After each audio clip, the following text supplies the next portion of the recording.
വചനമേ നിത്യജീവന്റെ ആധാരമേ, രക്ഷയേകിടും സത്യമാർഗമേ, എന്റെ ആത്മാവിനാശ്വാസമേ. വചനം വചനം വചനം. രാജാക്കന്മാരുടെ 1-ാം പുസ്തകം 9-ാം അധ്യായം. കർത്താവിന്റെ ആലയവും രാജാവിന്റെ കൊട്ടാരവും താൻ ഉണ്ടാക്കാൻ ആഗ്രഹിച്ചതൊക്കെയും സോളമൻ പണിതു പൂർത്തിയാക്കിയപ്പോൾ ഇങ്ങനെ സംഭവിച്ചു. കർത്താവ് ഗിബെയോനിൽ വെച്ച് സോളമന് പ്രത്യക്ഷപ്പെട്ടതുപോലെ 2-ാം പ്രാവശ്യവും അവന് പ്രത്യക്ഷനായി. കർത്താവ് അവനോട് അരുളി ചെയ്തു, എന്റെ മുൻപാകെ നീ സമർപ്പിച്ച നിന്റെ പ്രാർത്ഥനയും യാചനയും ഞാൻ കേട്ടിരിക്കുന്നു. എന്റെ നാമം എന്നേക്കും അവിടെ സ്ഥാപിക്കാൻ വേണ്ടി നീ എനിക്കായി പണിതിരിക്കുന്ന ഈ ആലയത്തെ ഞാൻ വിശുദ്ധീകരിച്ചിരിക്കുന്നു. എന്റെ കണ്ണുകളും ഹൃദയവും എക്കാലവും അവിടെ ഉണ്ടായിരിക്കും. നിന്റെ പിതാവായ ദാവീദ് ഹൃദയ നൈർമല്യത്തിലും പരമാർത്ഥതയിലും ചരിച്ചതുപോലെ ഞാൻ നിന്നോട് കൽപ്പിക്കുന്നതെല്ലാം അനുസരിച്ച് വർത്തിക്കാൻ നീ എന്റെ മുൻപിൽ വ്യാപരിക്കുകയും എന്റെ ചട്ടങ്ങളും പ്രമാണങ്ങളും പാലിക്കുകയും ചെയ്താൽ ഇസ്രായേലിന്റെ സിംഹാസനത്തിൽ നിനക്കായി ഒരുവൻ ഇല്ലാതെ വരികയില്ല എന്ന് നിന്റെ പിതാവായ ദാവീദിനെ കുറിച്ച് ഞാൻ അരുൾ ചെയ്തതുപോലെ ഇസ്രായേലിൽ നിന്റെ രാജ്യത്തിന്റെ സിംഹാസനം എന്നേക്കുമായി ഞാൻ സ്ഥാപിക്കും. എന്നാൽ നിങ്ങളും നിങ്ങളുടെ മക്കളും എന്നെ അനുഗമിക്കുന്നതിൽ നിന്ന് പിന്തിരിയുകയും എന്റെ കൽപ്പനകൾ, അതായത് നിങ്ങളുടെ മുൻപിൽ ഞാൻ വച്ചിരിക്കുന്ന എന്റെ ചട്ടങ്ങൾ പാലിക്കാതിരിക്കുകയും അന്യദേവന്മാരുടെ പുറകെ നടന്ന് അവയെ ശുശ്രൂഷിക്കുകയും ആരാധിക്കുകയും ചെയ്താൽ അവർക്ക് നൽകിയ മണ്ണിൽ നിന്ന് ഇസ്രായേലിനെ ഞാൻ വിച്ഛേദിക്കും. എന്റെ നാമത്തിനായി ഞാൻ വിശുദ്ധീകരിച്ച ഈ ആലയം എന്റെ മുൻപിൽ നിന്ന് ഞാൻ നീക്കിക്കളയും. എല്ലാ ജനതകളുടെയും മധ്യേ ഇസ്രായേൽ പഴമൊഴിയും പരിഹാസവുമായിരിക്കും. ഈ ആലയം നാശകൂമ്പാരമായി തീരും. അതിന്റെ അടുത്തുകൂടെ കടന്നു പോകുന്നവരെല്ലാം സ്തബ്ധരായി ശബ്ദമുണ്ടാക്കും. അവർ ചോദിക്കും, ഈ ദേശത്തോടും ഈ ആലയത്തോടും എന്തുകൊണ്ടാണ് കർത്താവ് ഇങ്ങനെ ചെയ്തത്? അവർ മറുപടി പറയും, ഈജിപ്ത് ദേശത്ത് നിന്ന് തങ്ങളുടെ പിതാക്കന്മാരെ പുറത്തു കൊണ്ടുവന്ന തങ്ങളുടെ പിതാക്കന്മാരുടെ കർത്താവായ ദൈവത്തെ അവർ ഉപേക്ഷിക്കുകയും അന്യദേവന്മാരെ മുറുകെ പിടിക്കുകയും അവരെ ആരാധിക്കുകയും സേവിക്കുകയും ചെയ്തു. തന്മൂലം കർത്താവ് അവരുടെ മേൽ ഈ തിന്മയെല്ലാം വരുത്തിയിരിക്കുന്നു. സോളമൻ 2 ഭവനങ്ങൾ, കർത്താവിന്റെ ആലയവും രാജകൊട്ടാരവും നിർമ്മിച്ച 20 വർഷത്തിന്റെ അവസാനം അവൻ ഹീരാമിന് ഗലീലി പ്രദേശത്ത് 20 നഗരങ്ങൾ നൽകി. ടൈറിലെ രാജാവായ ഹീരാം സോളമന് സരളമരങ്ങളും ദേവദാരുവും സ്വർണവും അവന്റെ സർവ്വ അഭീഷ്ടവും അനുസരിച്ച് കൊടുത്തിരുന്നു. സോളമൻ തനിക്ക് നൽകിയ നഗരങ്ങൾ കാണാൻ ഹീരാം ടൈറിൽ നിന്ന് പുറപ്പെട്ടു. അവന്റെ ദൃഷ്ടികളിൽ അവ ഉത്തമമായിരുന്നില്ല. അവൻ ചോദിച്ചു, എന്റെ സഹോദര, എന്തുതരം നഗരങ്ങളാണ് നീ എനിക്ക് നൽകിയത്? അവൻ അവയെ ഏരസ് കാബൂൽ എന്ന് വിളിച്ചു. ഈ ദിവസം വരെ അത് അങ്ങനെയാണ്. എങ്കിലും ഹീരാം 120 താലന്ത് സ്വർണം രാജാവിന് അയച്ചു കൊടുത്തു. സോളമൻ രാജാവ് കർത്താവിന്റെ ആലയവും സ്വന്തം ഭവനവും മില്ലോയും ജെറുസലേമിന്റെ മതിലും ഹസോറും മെഗിദോയും ഗേസറും പണിയുന്നതിന് സംഘടിപ്പിച്ച അടിമപ്പണിക്കാരുടെ വിവരണമാണിത്. ഈജിപ്ത് രാജാവായ ഫറവോ കയറി ചെന്ന് ഗേസർ പിടിച്ചെടുക്കുകയും അത് അഗ്നിയിൽ ദഹിപ്പിക്കുകയും ആ പട്ടണത്തിൽ താമസിച്ചിരുന്ന കാനാൻകാരെ വധിക്കുകയും ചെയ്തു. സോളമന്റെ ഭാര്യയായ തന്റെ പുത്രിക്ക് അവകാശമായി അത് നൽകി. സോളമൻ ഗേസർ പണി കഴിപ്പിച്ചു. താഴെ ബെത്ഹോറോനും ബാലാത്തും ദേശത്തെ മരുഭൂമിയിലെ താത്മോറും സോളമന്റേതായിരുന്ന എല്ലാ സംഭരണ നഗരങ്ങളും രഥത്തിന്റെ നഗരങ്ങളും കുതിരക്കാരുടെ നഗരങ്ങളും ജെറുസലേമിലും ലബനോനിലും തന്റെ ഭരണപ്രദേശത്ത് മുഴുവനും സോളമൻ പണിയാൻ ആഗ്രഹിച്ചതൊക്കെയും അവൻ പണി കഴിപ്പിച്ചു. ഇസ്രായേലിൽ നിന്നല്ലാതെ അമോരികൾ, ഹിത്തുകാർ, പെരീസുകാർ, ഹിവ്യക്കാർ, ജബൂസുകൾ എന്നിവരിൽ നിന്ന് അവശേഷിച്ചിരുന്ന ജനത്തെയെല്ലാം ഇസ്രായേല്യർക്ക് പൂർണ്ണമായി നശിപ്പിക്കാൻ കഴിയാതിരുന്നതുകൊണ്ട് ദേശത്ത് അവർക്ക് പിന്നാലെ അവശേഷിച്ചിരുന്ന അവരുടെ മക്കളെയും ഈ നാൾ വരെ സോളമൻ അടിമകളാക്കിയിരിക്കുന്നു. എന്നാൽ ഇസ്രായേലിൽ നിന്ന് ആരെയും സോളമൻ അടിമയാക്കിയില്ല. കാരണം അവർ യോദ്ധാക്കളും അവന്റെ സേവകരും നേതാക്കന്മാരും ഉപസേനാ നേതാക്കന്മാരും അവന്റെ രഥം തെളിക്കുന്നവരും അവന്റെ കുതിരപ്പടയാളികളുമായിരുന്നു. ഇവരായിരുന്നു ജോലിക്കാരുടെ അധിപന്മാരായി സോളമന്റെ പണിക്കുമേലുണ്ടായിരുന്ന 550 പേർ. പണി ചെയ്തിരുന്ന ആളുകളെ ഭരിക്കുന്നവരായിരുന്നു അവർ. ദാവീദിന്റെ നഗരത്തിൽ നിന്ന് ഫറവോയുടെ മകൾ സോളമൻ അവൾക്ക് വേണ്ടി പണി കഴിപ്പിച്ചിരുന്ന തന്റെ ഭവനത്തിലേക്ക് പോയി. അനന്തരം അവൻ മില്ലോ പണിതു. കർത്താവിന് വേണ്ടി താൻ നിർമ്മിച്ച ബലിപീഠത്തിൽ ആണ്ടുതോറും 3 പ്രാവശ്യം സോളമൻ ഹോമയാഗങ്ങളും സമാധാനയാഗങ്ങളും അർപ്പിച്ചിരുന്നു. കർത്താവിന്റെ മുൻപിൽ അവൻ സുഗന്ധധൂമവും അർപ്പിച്ചിരുന്നു. അങ്ങനെ അവൻ ആലയം പൂർത്തിയാക്കി. ഏദോം നാട്ടിൽ ചെങ്കടൽ തീരത്ത് ഏലോത്തിലുള്ള എസ്യോൻ ഗേബറിൽ സോളമൻ രാജാവ് കപ്പൽ വ്യൂഹം നിർമ്മിച്ചു. കടൽ പരിജ്ഞാനമുണ്ടായിരുന്ന തന്റെ ദാസന്മാരെ സോളമന്റെ ദാസന്മാരോടു കൂടെ ഹീരാം കപ്പൽ വ്യൂഹത്തിൽ അയച്ചു. അവർ ഓഫീറിലേക്ക് ചെന്ന് അവിടെ നിന്ന് 420 താലന്ത് സ്വർണമെടുത്ത് സോളമൻ രാജാവിന്റെ പക്കലേക്ക് കൊണ്ടുവന്നു. രാജാക്കന്മാരുടെ 1-ാം പുസ്തകം 10-ാം അധ്യായം. സോളമന് കർത്തൃനാമത്താൽ ഉണ്ടായ കീർത്തിയെപ്പറ്റി കേട്ടപ്പോൾ ഷേബ രാജ്ഞി അവനെ ദുഷ്കര ചോദ്യങ്ങൾ കൊണ്ട് പരീക്ഷിക്കാൻ വന്നു. വലിയ ആഡംബരത്തോടെ സുഗന്ധദ്രവ്യങ്ങൾ വഹിക്കുന്ന ഒട്ടകങ്ങളോടും ഏറെ സ്വർണത്തോടും വിലപിടിപ്പുള്ള കല്ലുകളോടും കൂടെ അവൾ ജെറുസലേമിലേക്ക് വന്നു.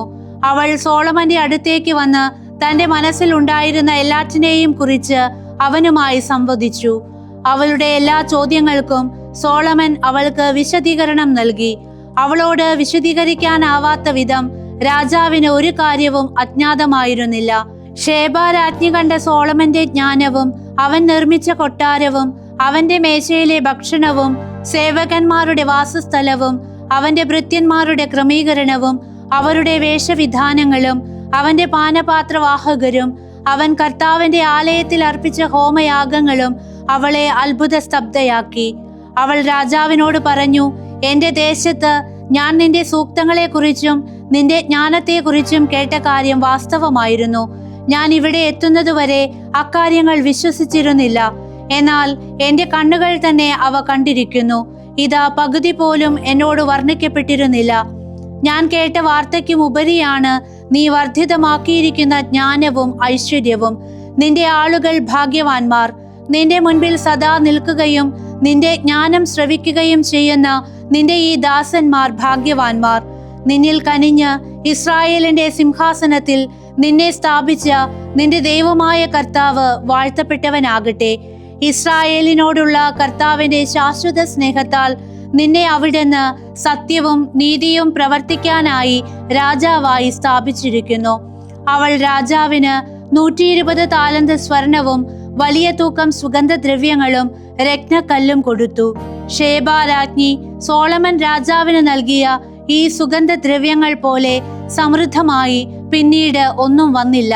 കൂടാതെ ഓഫീറിൽ നിന്ന് സ്വർണം കൊണ്ടുവന്ന ഹീരാമിന്റെ കപ്പൽ വ്യൂഹം ഓഫീറിൽ നിന്ന് ധാരാളം ചന്ദന മരങ്ങളും രത്നക്കല്ലും കൊണ്ടുവന്നു. രാജാവ് ചന്ദന തടി കൊണ്ട് കർത്താവിന്റെ ആലയത്തിനും രാജാവിന്റെ കൊട്ടാരത്തിനും താങ്ങായി തൂണുകളും ഗായകർക്കായി വീണയും തമ്പുരുവും ഉണ്ടാക്കി. അതുപോലെയുള്ള ചന്ദന തടികൾ പിന്നീട് വന്നിട്ടില്ല, ഇന്നുവരെയും കാണപ്പെട്ടിട്ടുമില്ല. രാജഭണ്ഡാരത്തിൽ നിന്ന് സോളമൻ ഷേബ രാജ്ഞിക്ക് കൊടുത്തതിനു പുറമെ സോളമൻ രാജാവ് അവൾ ആവശ്യപ്പെട്ട ഓരോ ഇഷ്ടവസ്തുവും അവൾക്ക് നൽകി. അവളും അവളുടെ സേവകരും സ്വദേശത്തേക്ക് മടങ്ങിപ്പോയി. 666 താലന്ത് സ്വർണമാണ് സോളമന് ഒരു വർഷം വന്നിരുന്ന സ്വർണത്തിന്റെ തൂക്കം. അതിനു പുറമെയായിരുന്നു വണുക്കുകളിൽ നിന്നും വ്യാപാരികളിൽ നിന്നും അറേബ്യൻ രാജാക്കന്മാർ എല്ലാവരിലും നിന്ന് ദേശത്തെ ഭരണാധികാരികളിൽ നിന്നും ഉണ്ടായിരുന്നത്. അടിച്ചു പരത്തിയ സ്വർണത്തിന്റെ 200 വലിയ പരിചകൾ, ഓരോ പരിചയ്ക്കും 600 ഷെക്കൽ സ്വർണത്തകിട് ഉപയോഗിച്ചുകൊണ്ട് സോളമൻ രാജാവ് ഉണ്ടാക്കി. കൂടാതെ ഓരോ പരിചയ്ക്കും 3 മീന സ്വർണം അവൻ ഉപയോഗിച്ചുകൊണ്ട് അടിച്ചു പരത്തിയ സ്വർണത്തിന്റെ 300 പരിചകളും. രാജാവ് അവ ലെബനോൻ കാനന മന്ദിരത്തിൽ നിക്ഷേപിച്ചു. രാജാവ് വലിയൊരു ദന്തസിംഹാസനമുണ്ടാക്കി. നേർത്ത സ്വർണം പതിച്ചു. സിംഹാസനത്തിന് 6 പടികളും അതിന്റെ പുറകിൽ നിന്ന് വൃത്തത്തിലുള്ള ശീർഷവും ഇരിപ്പിടത്തിന്റെ ഇരുവശത്ത് കൈകൾക്കടുത്തായി നിൽക്കുന്ന 2 സിംഹങ്ങളും ഉണ്ടായിരുന്നു. 6 പടികളുടെയും ഇരുവശത്തുമായി 12 സിംഹങ്ങൾ നിൽക്കുന്നുണ്ടായിരുന്നു. ഒരു രാജ്യത്തും ഇതുപോലൊന്ന് ഉണ്ടാക്കപ്പെട്ടിട്ടില്ല. സോളമൻ രാജാവിന്റെ പാനപാത്രങ്ങളെല്ലാം സ്വർണം കൊണ്ടുള്ളതായിരുന്നു. ലെബനോൻ കാനന മന്ദിരത്തിന്റെ എല്ലാ പാത്രങ്ങളും സ്വർണം പൊതിയപ്പെട്ടവയായിരുന്നു. വെള്ളി കൊണ്ട് ഒന്നും ഉണ്ടായിരുന്നില്ല. അത് സോളമന്റെ കാലത്ത് മൂല്യമുള്ള ഒന്നായി കണക്കാക്കപ്പെട്ടിരുന്നില്ല. കടലിൽ ഹീരാമിന്റെ കപ്പൽ വ്യൂഹത്തോടൊപ്പം രാജാവിന് താർഷീഷിലെ കപ്പൽ വ്യൂഹവും ഉണ്ടായിരുന്നതിനാൽ 3 വർഷത്തിലൊരിക്കൽ താർഷീഷിലെ കപ്പൽ വ്യൂഹം സ്വർണം, വെള്ളി, ആനക്കൊമ്പുകൾ, കുരങ്ങുകൾ, മയിലുകൾ എന്നിവ കൊണ്ടുവന്നിരുന്നു. അങ്ങനെ സമ്പത്തും ജ്ഞാനവും സംബന്ധിച്ച് സോളമൻ രാജാവ് ഭൂമിയിലെ സകല രാജാക്കന്മാരെയും കാൾ വലിയവനായിരുന്നു. ദൈവം സോളമന്റെ ഹൃദയത്തിൽ നൽകിയിരുന്ന ജ്ഞാനം ശ്രവിക്കാൻ എല്ലാ ദേശവും അവന്റെ സാന്നിധ്യം തേടിയിരുന്നു.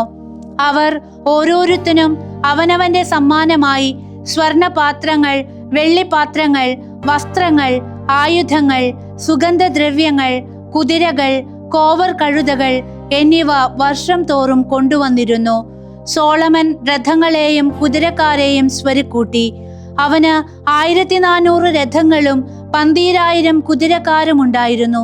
അവൻ അവയെ രഥനഗരങ്ങളിലും ജെറുസലേമിൽ രാജാവിനൊപ്പവും നിർത്തി. രാജാവ് ജെറുസലേമിൽ കല്ലുകൾ പോലെ വെള്ളി സുലഭമാക്കി.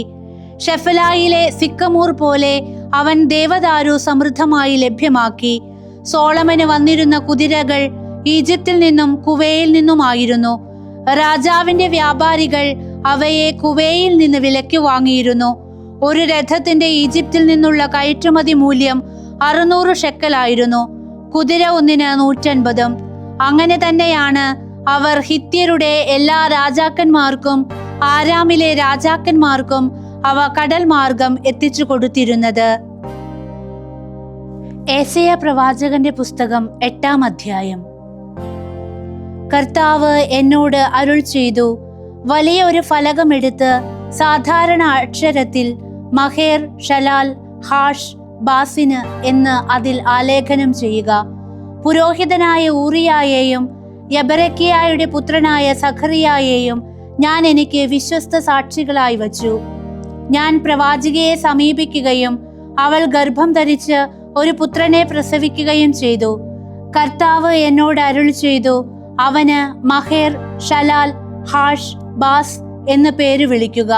എന്തെന്നാൽ ഈ ശിശുവിന് എന്റെ അപ്പ, എന്റെ അമ്മേ എന്ന് വിളിക്കാൻ അറിവാകുന്നതിനു മുൻപ് ദമാസ്കസിന്റെ ധനവും സമരിയായുടെ കൊള്ളസ്വത്തും അസീറിയ രാജാവിന്റെ പക്കലേക്ക് സംവഹിക്കപ്പെടും. കർത്താവ് വീണ്ടും എന്നോട് ഇപ്രകാരം അരുൾ ചെയ്തു, ഈ ജനം പ്രശാന്തമായി ഒഴുകുന്ന ഷീലോഹായുടെ ജലത്തെ നിരസിച്ച് റസീനെയും റമാലിയായുടെ പുത്രനെയും പ്രതി വിറയ്ക്കുന്നതുകൊണ്ട് ഇതാ കർത്താവ് ശക്തവും സമൃദ്ധവുമായ ആ നദീജലത്തെ അസീറിയ രാജാവിനെ അവന്റെ സർവപ്രതാപത്തോടും കൂടെ അവർക്കെതിരെ കൊണ്ടുവരും. അതിന്റെ എല്ലാ തോടുകളിലും അത് പ്രവേശിക്കും, അതിന്റെ എല്ലാ തീരങ്ങളിലും വ്യാപിക്കും. അത് യൂദായിൽ കടന്ന് കവിഞ്ഞൊഴുകി കഴുത്തോളം എത്തും. ഇമ്മാനുവേലെ, അതിന്റെ ചിറക് വിരിക്കൽ നിന്റെ രാജ്യമൊട്ടാകെ മൂടിക്കളയും. ജനങ്ങളെ തകർന്ന് തരിപ്പണമാകുവിൻ. സകല വിദൂരസ്ഥരുമേ ചെവിയോർക്കുവിൻ, അരമുറുക്കുവിൻ, തരിപ്പണമാകുവിൻ.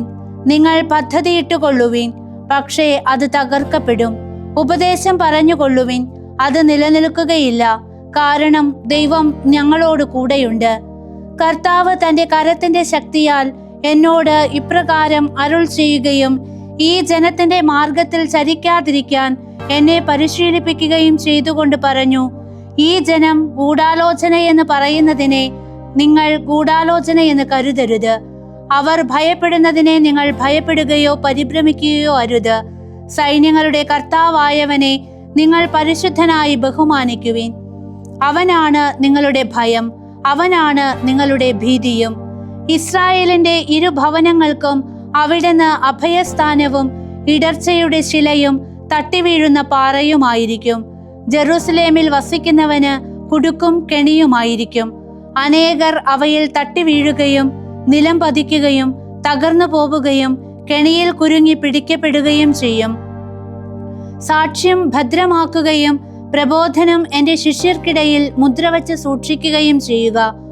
യാക്കോബിന്റെ ഭവനത്തിൽ നിന്ന് തന്റെ മുഖം മറച്ചിരിക്കുന്ന കർത്താവിനു വേണ്ടി ഞാൻ കാത്തിരിക്കുകയും അവനിൽ പ്രത്യാശ വയ്ക്കുകയും ചെയ്യും.